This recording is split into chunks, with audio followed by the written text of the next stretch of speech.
শীতটা বেশ জাঁকিয়ে বসেছে, বেশ ঠান্ডা, কাঁপুনি দিচ্ছে এরকম একটা ভাব, বাড়ি থেকে বেরোতে ইচ্ছে করে না।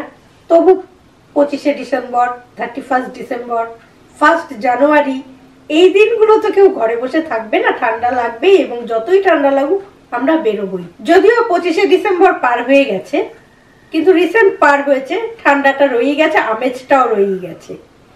তো এই শীতে আমরা কিভাবে নিজেকে সুস্থ রাখতে পারি, মানে আনন্দ ফুর্তি তো করতেই হবে এবং নিজেকে সুস্থও রাখতে হবে যাতে ঠান্ডা না লাগে, সবকিছু যাতে ঠিকঠাক থাকে, শরীরটাকে ঠিক রাখতে হবে। তার জন্য বেশ কিছু টিপস আছে, সেই টিপসগুলো কি বলবো, কিন্তু তার আগে বলি নমস্কার, আমি গৈরিকা, আপনার একান্ত প্রিয় পরিবার কলকাতা ক্যানভাসে আপনাকে স্বাগত জানাই।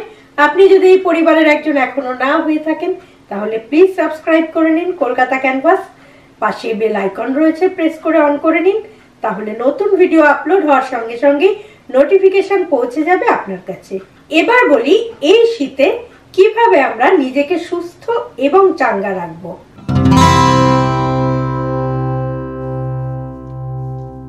প্রথমেই বলি ফলমূল, শীতের যে ফলমূল এবং শাকসবজি তার কথা। শীতে যে ঠান্ডা লাগে সেটা আমরা রুখতে পারি যে এই মরশুমি সবজি, শীত মানেই প্রচুর সবজির সম্ভার, নানা রকম সবজি ওঠে এবং প্রত্যেকটা সবজি কিন্তু শরীরের জন্য ভীষণ উপকারী। তাই যে সবজি শীতকালের সেই সবজিগুলোকে গুছিয়ে খান নিজেকে সুস্থ রাখার জন্য, সেই সঙ্গে ফলও খান, কারণ এই মরশুমি ফলগুলোও কিন্তু ভীষণ শরীরের জন্য উপকারী। যেমন ধরুন কমলা লেবু, কমলা লেবুতে ভিটামিন সি রয়েছে যেটা আমাদের ঠান্ডা লাগার হাত থেকে রক্ষা করে। এছাড়া খাদ্য তালিকায় ভিটামিন ডি রয়েছে, এরকম খাবার খেতে হবে, তাতে আপনার শরীরটা সুস্থ থাকবে। সেই কারণেই ফলমূল শাকসবজি গুছিয়ে খেতে হবে। এই শীতের যে ফল আছে বা শাকসবজি আছে সেইগুলোকে অবশ্যই খেতে হবে, কিন্তু শুধু শাকসবজিতে আটকে থাকলে তো চলবে না, মাছ, মাংস, ডিম এইগুলোও কিন্তু খেতে হবে।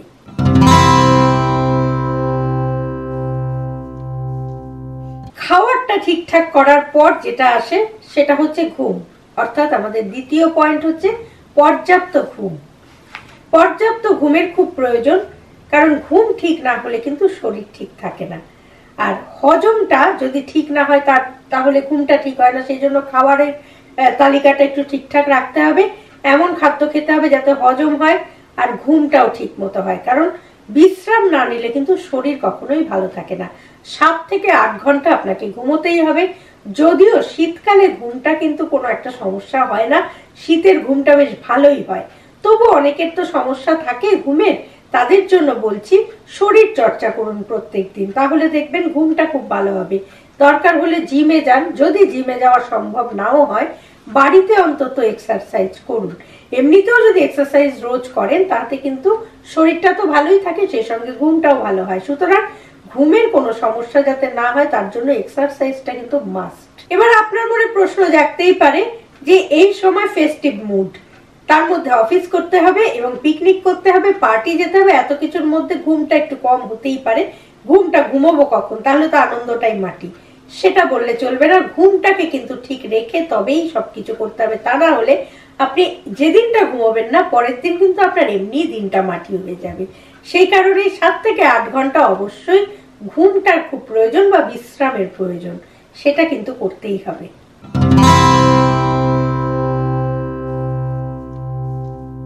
পয়েন্ট নাম্বার 3, কি খাবেন, শীতে সুস্থ থাকবার জন্য কি খাবেন। অবশ্যই মধু খেতে পারেন, ঠান্ডা লাগার হাত থেকে মধু আপনাকে বাঁচাবে। সেটা কিভাবে খাবেন, সকালবেলা একটু হালকা গরম জলের সঙ্গে মিশিয়ে মধু খেতে পারেন, কিংবা রাতে শুতে যাবার আগে মধুটা খেয়ে আপনি শুতে পারেন। এছাড়া আপনি আদা চা খেতে পারেন, অবশ্যই আদা চা ঠান্ডা লাগার জন্য যথেষ্ট উপকারী একটি খাদ্য, সেটা হচ্ছে আদা চা, ওটা আপনি খেতেই পারেন। এছাড়াও সেই সঙ্গে অবশ্যই খাদ্য তালিকায় 100 গ্রাম টক দই রাখুন, কারণ টক দই কিন্তু আমাদের বিভিন্ন রকম রোগের হাত থেকে রক্ষা করে। সুতরাং টক দই যদি আপনি খান তাহলে কিন্তু ঠান্ডা লাগা, জ্বর হওয়া বা চট করে একটা কোনো রোগ ধরে যাওয়া এইগুলো হবে না, কারণ এই শীতে কিন্তু অনেক সময় ভাইরাল ফিভার হয়, নানা রকম সংক্রামক ব্যাধি হয়, সর্দি, হাঁচি, কাশি তো লেগেই থাকে। এইগুলোর হাত থেকে রক্ষা পেতে 3টে জিনিস অবশ্যই খান, মধু, আদা চা এবং টক দই।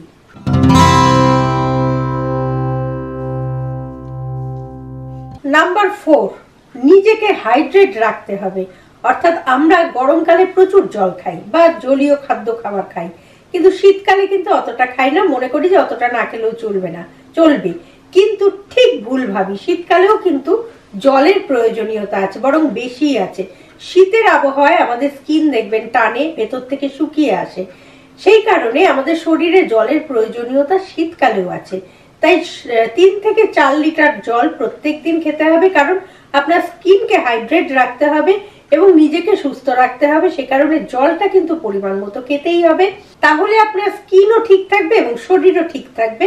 আর সেই সঙ্গে অন্তত 2 বার দিনে ময়েশ্চারাইজার লাগাতে হবে স্কিনে, তাহলে স্কিনটা আপনার ঠিকঠাক থাকবে।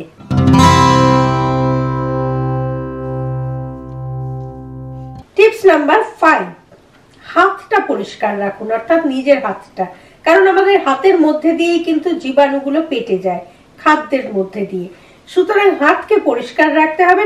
ঠান্ডার ভয়ে অনেকেই হাত ধুতে চান না, সেরকম হলে আপনি হ্যান্ড স্যানিটাইজার রাখতে পারেন, সেটাতে আপনার অনেকটাই সুবিধা। কিন্তু হাতটা পরিষ্কার না করে কোনোভাবেই কোনো খাদ্য খাবার খাবেন না, তার থেকেই কিন্তু সর্দি, কাশি, এই ধরনের নানা রকম সংক্রামক ব্যাধিগুলো হতে পারে।